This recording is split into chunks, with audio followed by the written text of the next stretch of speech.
तो बसंत पंचमी आ ही गई है। आप सभी को इस प्यारे से त्योहार की ढेर सारी शुभकामनाएं। आज हम पता है क्या करने वाले हैं। हम इस दिन के पीछे की उस कमाल की कहानी को जानेंगे। वो कहानी जिसने इस पूरी दुनिया को, इस पूरे ब्रह्मांड को उसकी आवाज दी। नमस्कार दोस्तों, हमारे आज के इस सफर में आपका बहुत बहुत स्वागत है। देखिए, बसंत पंचमी ना सिर्फ एक त्योहार नहीं है, ये तो उस दिव्य दिन का जश्न है जिस दिन इस ब्रह्मांड की गहरी खामोशी टूटी थी। तो चलिए इस कहानी में गहरे उतरते हैं। तो कहानी की शुरुआत होती है सृष्टि के बिल्कुल शुरुआत में। सोचिए, एक ऐसी दुनिया जो बहुत खूबसूरत थी पर फिर भी अधूरी थी। जानते हैं क्यों? क्योंकि उसमें कोई आवाज, कोई सुर नहीं था। जरा सोच कर देखिए, भगवान ब्रह्मा ने इंसान बनाए, जानवर बनाए, पंछी बनाए, सब कुछ बना दिया, लेकिन उन्हें लगा कि यार कुछ तो कमी है। हर तरफ सन्नाटा था, कोई बातचीत नहीं, कोई गाना नहीं, कुछ नहीं, बस खामोशी। और बस इसी खामोशी को तोड़ने के लिए एक दिव्य शक्ति का जन्म हुआ। और यकीन मानिए, ये वो पल था जिसने हमेशा हमेशा के लिए सब कुछ बदल कर रख दिया। तो हुआ यूं कि भगवान ब्रह्मा ने अपने कमंडल से कुछ बूंदें जल की छिड़की और उन बूंदों से 4 भुजाओं वाली एक तेजोमयी, एक अद्भुत देवी प्रकट हुई। उनके एक हाथ में ज्ञान की पुस्तक थी, दूसरे में वीणा और तीसरे में माला। और फिर वो जादुई पल आया। जैसे ही देवी ने अपनी वीणा के तार छेड़, उस एक धुन के साथ ही इस दुनिया के हर एक जीव को आवाज मिल गई।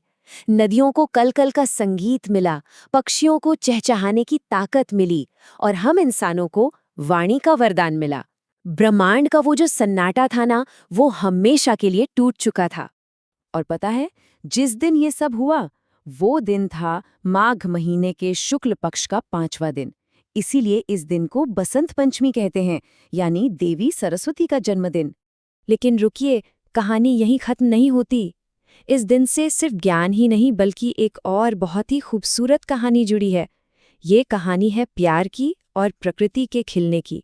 एक और मजेदार कथा ये भी है कि इसी दिन प्रेम के देवता कामदेव दोबारा जीवित हुए थे।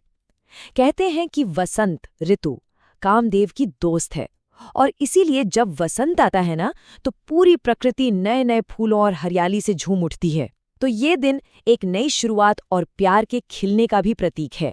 अच्छा, अब एक काम करते हैं, त्योहार के सबसे ज्यादा दिखने वाले पहलू पर चलते हैं।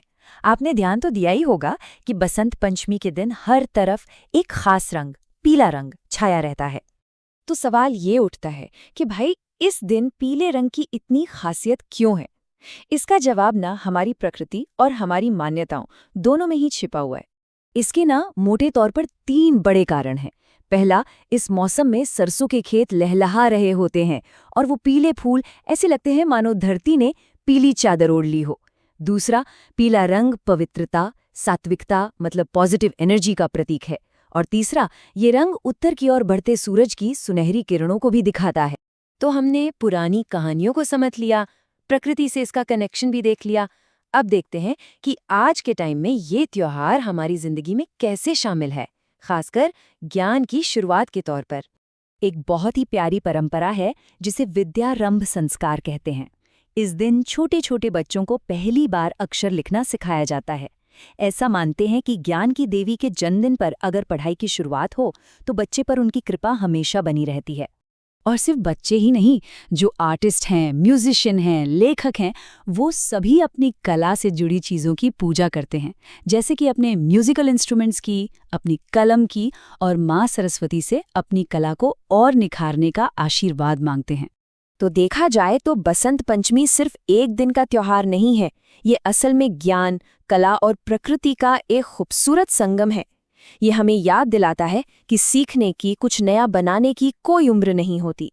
तो उम्मीद है बसंत पंचमी की ये कहानी आपको अच्छी लगी होगी। अगर हाँ, तो इस ज्ञान को अपने दोस्तों और परिवार के साथ भी जरूर बांटिएगा। इस वीडियो को लाइक और शेयर करना मत भूलिएगा, और आगे भी ऐसी दिलचस्प कहानियों के लिए हमारे साथ जुड़े रहिएगा। बहुत बहुत धन्यवाद।